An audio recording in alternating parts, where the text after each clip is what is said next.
Welcome to our channel, where we focus on relationships and the challenges people face in everyday life. Today's video will dive into the ups and downs of managing a busy career while maintaining a strong relationship. Let's get started. As a journalist, my job often keeps me far away from home. I spend a lot of time traveling for different projects, which means I'm always on the move. I'm 31 years old and married to a wonderful man who's 34. We met during one of my work trips and instantly fell in love. We've been married for 4 years now, and after we got married, we moved into the house I inherited from my father. It's a special place that holds a lot of memories, and now it's where we've built our life together. Both my husband and I have demanding jobs, so we share the responsibilities of covering our expenses and bills equally. However, because of our busy work schedules, we rarely get to spend quality time together.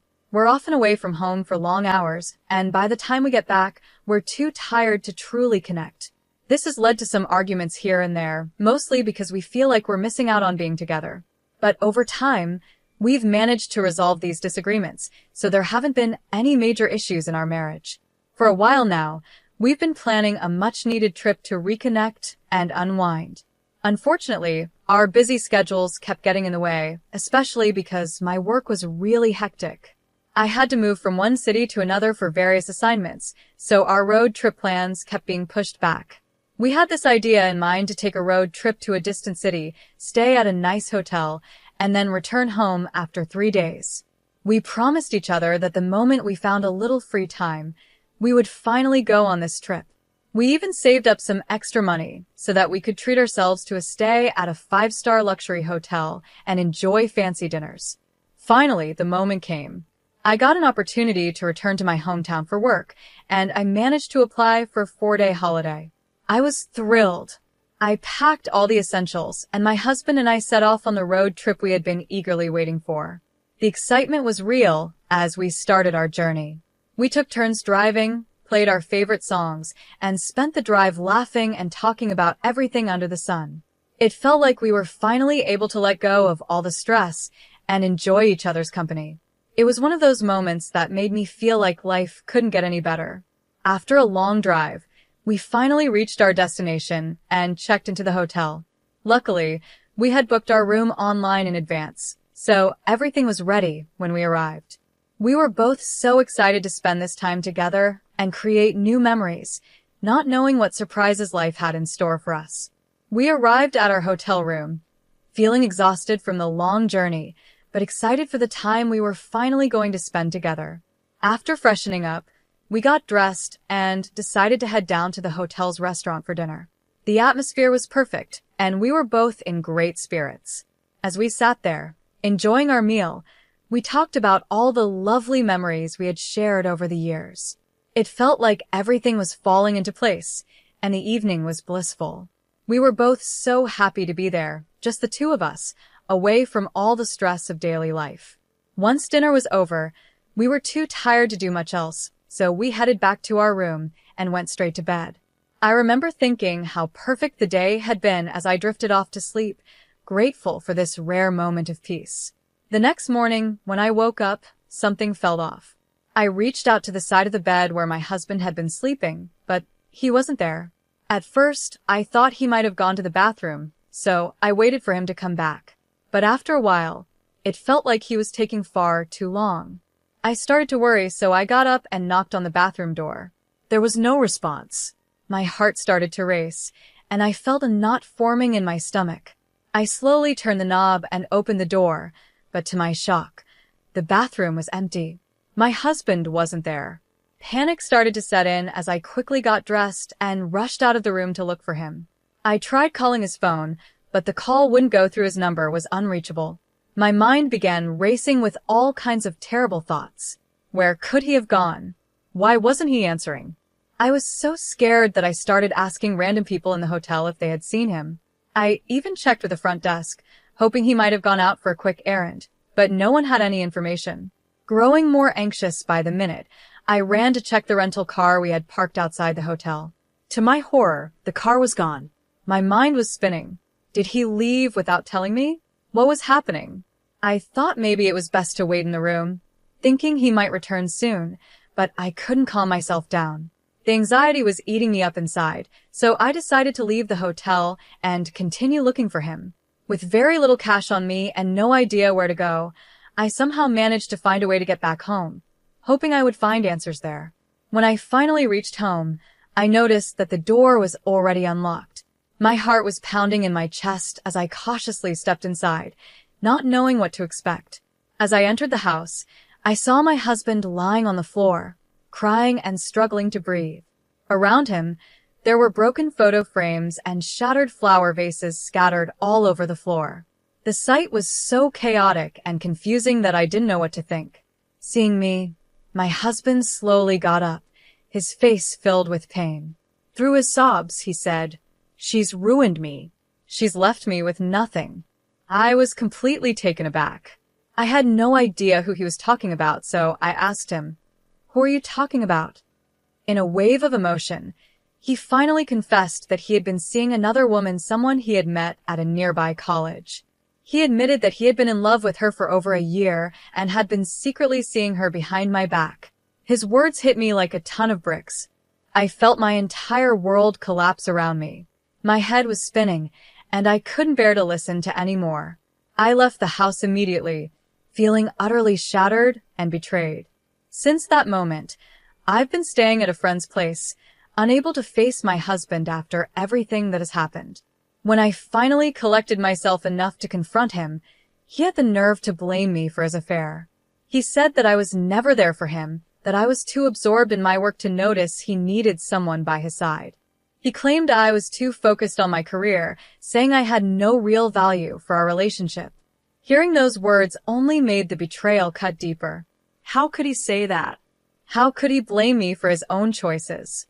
I had always thought we were a team, but now I feel like I never really knew him at all. I just can't wrap my head around this. How could the man I fought for, the man I stood up to my parents for, be the same person who betrayed me like this? I argued with my family to marry him because I believed in our love, believed he was the one I wanted to spend my life with.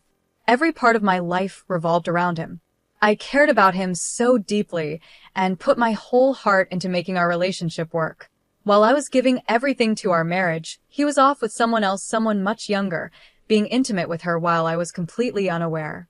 What makes it even worse is the thought that our house, our bedroom, was being used behind my back when I wasn't home. Just imagining that freaks me out. How could I have been so blind? Looking back now, I realized there were small signs, tiny hints here and there that something was wrong, but I never gave them enough attention. I ignored the gut feelings and trusted him completely. Now, I feel like such a fool. I can't even look at myself in the mirror because I feel like I was being played this whole time, like I was a clown in this twisted game. And to think, he had the audacity to confess everything to my face. He told me that he fell in love with this other girl, a girl who ended up leaving him for someone else. Now he's sitting here, heartbroken, crying about his loss, as if that's supposed to make me feel sorry for him. How can I even process this? How could he tell me he loved someone else while still being married to me? And now, he's heartbroken because she left him? The whole situation is so absurd that I can't even comprehend it. So, here's the latest update on my situation. My husband came to me recently, begging me to take him back. He's claiming that he made a huge mistake and that he's ashamed of what he did. He keeps saying that everything that happened was just a terrible blunder and he never intended to hurt me. But while he's apologizing, he has the nerve to tell me that I'm partly to blame for all of this. According to him, if I had been more aware or vigilant, I could have figured out his affair much earlier. He even had the audacity to say that it was my carelessness and lack of attention that drove him to cheat. He says he needed more love and attention while I was busy with work, and that's why he turned to someone else. It's unbelievable. Even if I had been absent or preoccupied with my career, does that justify his actions? How can he try to pin the blame on me when he's the one who made the decision to be unfaithful? And if he really loved this other girl, how can he now sit here and say he's heartbroken because she left him? It makes no sense. His apologies, his begging, it all feels so hollow. Now, he's saying we should try to fix our marriage, that we can work on things and make them better. But how can I see a future with someone who has betrayed me like this? How can I rebuild trust after everything he's done? I knew deep down that I couldn't continue living this lie, so I finally gathered the strength to file for divorce. I refused to spend the rest of my life with a man who has treated me so poorly and broken my trust. As soon as he found out that I had filed for divorce, he went completely off the rails. He started acting irrationally, calling me nonstop even though I refused to answer. When I didn't pick up, he took it a step further, calling my friends, my parents, even some of my coworkers, trying to turn them against me. He's been telling everyone that I was never really committed to the marriage, that I was always looking for a way out. He's trying to paint me as the one who was at fault, when in reality, it's him who destroyed everything. I can't believe this is my reality. The man I once trusted with my heart, the man I fought so hard for, has turned into a person I barely recognize. His actions have shown me that he's not the man I thought he was, and I know now that staying in this marriage would only bring me more pain. I deserve better than this, and I'm determined to move forward and rebuild my life without him. When I finally have a small reason to stand up for myself, he accuses me of creating a mountain out of a molehill. As if that wasn't enough, he's also questioning my character now. He's been telling people that I work with male colleagues and travel with them, implying that I'm somehow untrustworthy. Hearing this broke my heart into a million pieces. How could he say such things about me? I've always been respectful, always honored our relationship, and never gave him a reason to doubt me. Yet, here he is, tearing me down and attacking my character, all because I dared to stand up to him.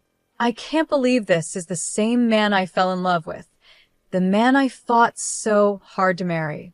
He used to be my whole world, someone I thought about constantly, someone I built my life around.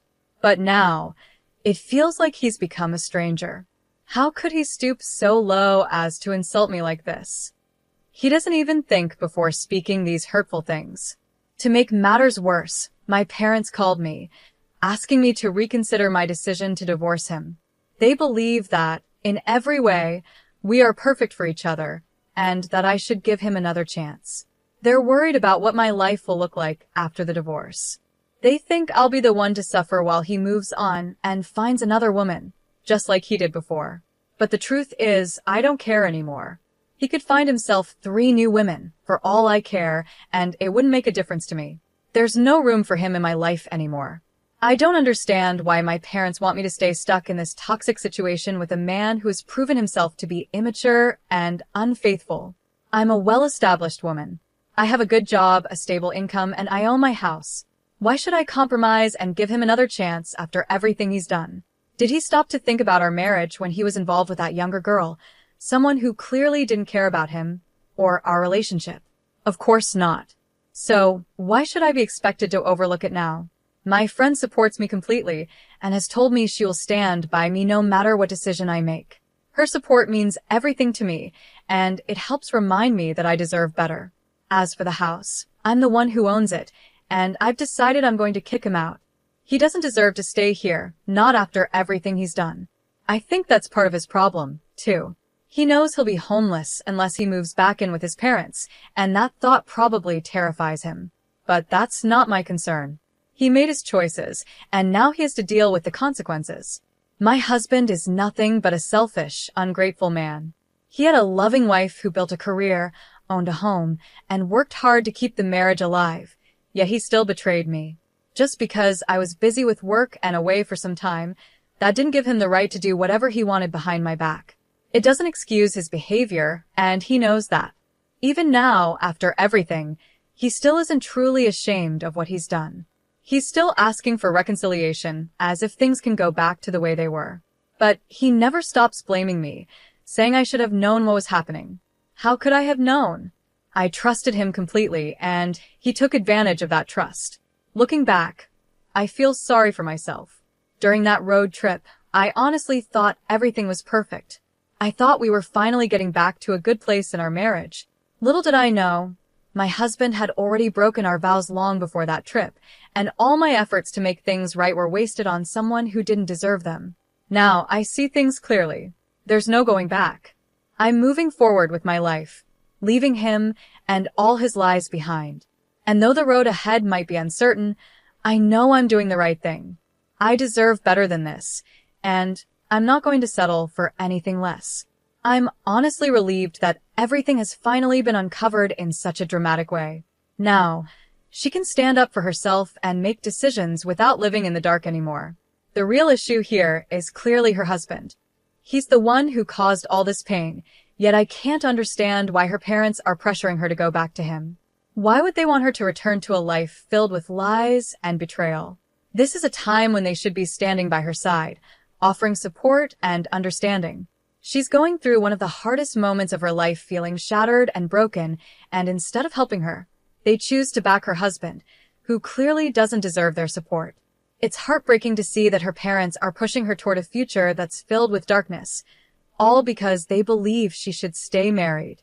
In reality, this is the moment when she needs them the most. She's in a fragile state, trying to find her strength again, and it's painful that her own family is siding with her husband, the very person who betrayed her. She shouldn't be pressured or made to feel guilty for wanting to leave someone who doesn't value or respect her. She's a strong, independent woman who can take care of herself. She earns her own living, has the means to afford a life without him, and is confident in her decision to move on. I truly believe she'll lead a much better life without that shameless cheater dragging her down.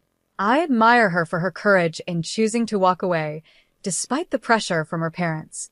She knows what's best for her, and she's not willing to compromise her happiness any longer. One person who deserves a lot of appreciation in this situation is her friend. Not only did her friend open up her home and take care of her while she stayed there, but she also supported her in her decision to separate from her husband. That's what real friendship looks like, being there when someone needs you the most and offering a helping hand when life gets tough. In this case, her friend is acting more like a family member than her own parents, who seem to be trying to push her back into a miserable situation.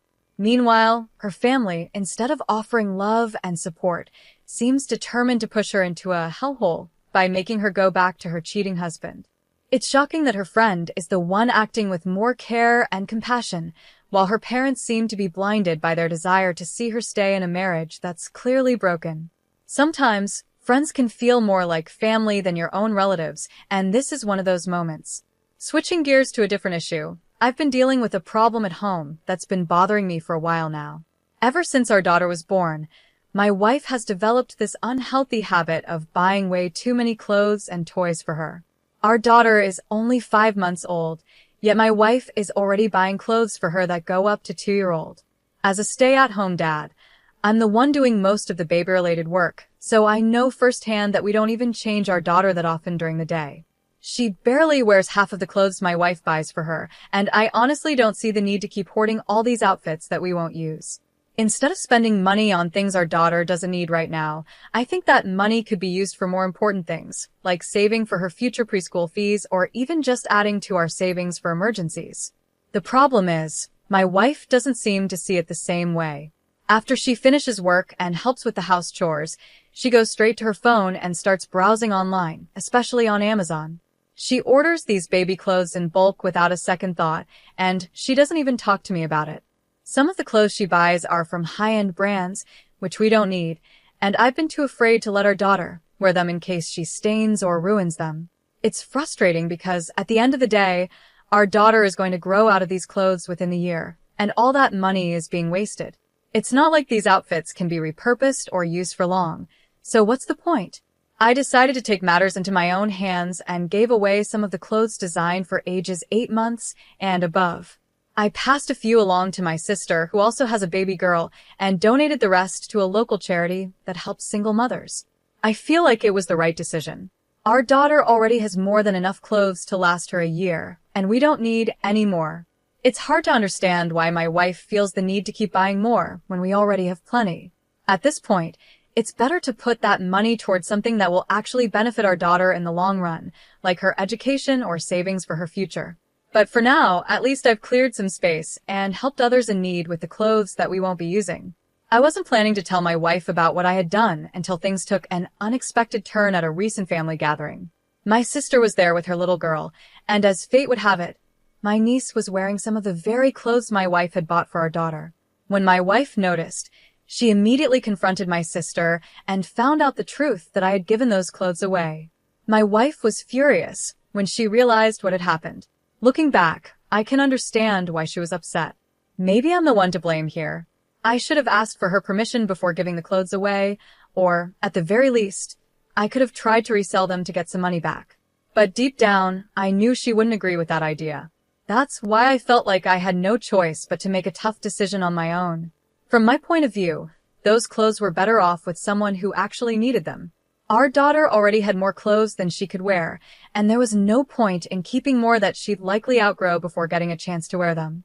I tried explaining this to my wife, but even after apologizing and sharing my reasoning, she's still upset with me. I just wish she would stop this pattern of impulse buying clothes for our daughter, especially since I've talked to her about it several times before. It's not that I don't appreciate her wanting the best for our little one, but the constant buying is unnecessary when we already have so much. To clarify, my wife is responsible with our finances in other areas. She pays all the bills and expenses on time, so we don't have any issues there. But I'm concerned that her impulse buying could eventually put a strain on her earnings. The money she spends on extra baby clothes could instead be going into our joint savings account, helping us build a more secure financial future. Some people might say I'm the a-hole in this situation, and maybe they're right. I can see how giving away the clothes without telling her wasn't the best approach. But at the same time, I genuinely believed I was making a practical decision. Our daughter is only 5 months old, and babies grow quickly. The clothes I gave away were for ages 8 months and older, but we already had plenty for her to wear. I figured it made more sense to give them to someone who needed them, rather than just letting them sit there unused. But then again, maybe I got it wrong. Some might say that it's completely ridiculous to give away brand new clothes that would fit our daughter in just a few months. After all, baby sizes aren't always consistent, and kids go through growth spurts all the time. I guess I didn't fully consider that we'd need to have the next couple of sizes available for when she grows into them. It's not like my wife was buying clothes that were way too big or completely unnecessary. Having clothes ready for the next stage is practical, and by giving them away, I may have created more of a problem. Now, in a month or 3, my wife might have to buy even more new clothes, which will cost us even more money. Another thing I didn't think about is that I've been hesitant to put our daughter in some of the nicer outfits my wife bought, just because I'm afraid she'll stain them. But now I realize how silly that sounds. She's a baby. Of course, there are going to be messes. If the money has already been spent on these clothes, why not let her wear them? Whether it's a $10 onesie or a designer outfit, she's going to outgrow it in no time anyway. A stain here, or there isn't going to matter in the long run. I should have just put her in the clothes, taken a few cute pictures, and let the inevitable mess happen. Babies are messy. That's just a fact of life. What I should have done from the start is have a grown-up conversation with my wife.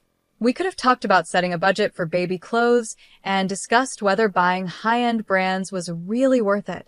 Maybe we could have agreed to return some of the designer outfits, or at least limit how much we spend on them. If she's completely unwilling to compromise and it starts affecting our ability to save money, then that's something we'd need to address. But getting rid of clothes that would fit in just a few months without discussing it first, that was a mistake. I can see that now. It didn't really benefit anyone, and in the end, it just created more tension between us. So, in this situation, I might be the a-hole, but it's something I'm willing to work on. I just hope we can move forward from this and find a better way to manage things in the future. We recently had senior recognition for my team since the regular season is over. Each year, the seniors are recognized for their accomplishments both on the team and academically. They are escorted by their parents and receive a framed uniform as a gift. When introducing the seniors, they say, "Here is first name, last name from hometown, escorted by her parents, mom's first name and dad's first name." I asked my coach not to use my mom and stepdad's last name because it's different from mine and brings up some uncomfortable feelings. I'm 25, and I asked my mom and stepdad to escort me since they were there for me almost every day of my childhood. They supported me through the good and bad times, even when I was a difficult teenager. My stepdad stuck by me and loved me, even though I didn't like him at first because he wasn't my biological dad. I thought it was impossible for him to love me as much as he loves my half-siblings, but he always did. To me, They're not half-siblings, they're just my siblings. On the other hand, my dad, stepmom, and half-siblings lived in another state. I saw them during some school breaks and holidays, but once I started practicing every day, I saw them less. My dad and stepmom would visit me once a month, but my stepmom always seemed upset that my dad would spend time with just me during those visits. My dad and stepmom came to my last competition of the regular season. I hadn't told my dad it was senior recognition because I didn't know he was going to show up. When they found out, my dad was sad and my stepmom got upset. I told them both that they are part-time parents and that it didn't make sense for them to expect credit for raising me or supporting my athletic career when they lived so far away. Later, my dad called me crying, which is rare for him. He told me how much he loves me and how hard it was for him to be away. My stepmom just lectured me, saying they did their best by visiting once a month. Now, I feel a little guilty for not telling my dad about the recognition and for yelling at him. But my theory about my stepmom not wanting me to have my dad's attention all to myself still feels true. I don't think I'm in the wrong here. I also imagine that my half-siblings might feel the same way about my dad choosing me and my mom over them when we were younger. I was a baby and didn't understand what was happening, but looking back, I can see he didn't treat them fairly. After asking my parents some vague questions, I'm pretty sure it was mostly my mom's influence, about 80%, and 20% my dad's fear of causing problems or conflict. If you want a relationship with your dad, I'd suggest directly asking him why he hasn't been around, and whether it was because of your stepmom. You're still young, so if you want to, you can try to fix things with him. My half-siblings are in their late 30s and early 40s now, and my father has already passed away. Either way, though, you're definitely not in the wrong here, and you never will be. You're not at fault. Being a parent who only shows up during vacations is a choice. If your kids are important to you, you do everything you can to be part of their lives. Your dad chose not to be involved, and from the sound of it, your stepmom encouraged that choice. They can't expect anything from you. That said, if this situation has made your dad realize he's been absent, you could sit down and talk to him, just the three of you, about how you've seen his role in your life and what you'd need from him if he wants a better relationship with you. But that decision is 99% up to you.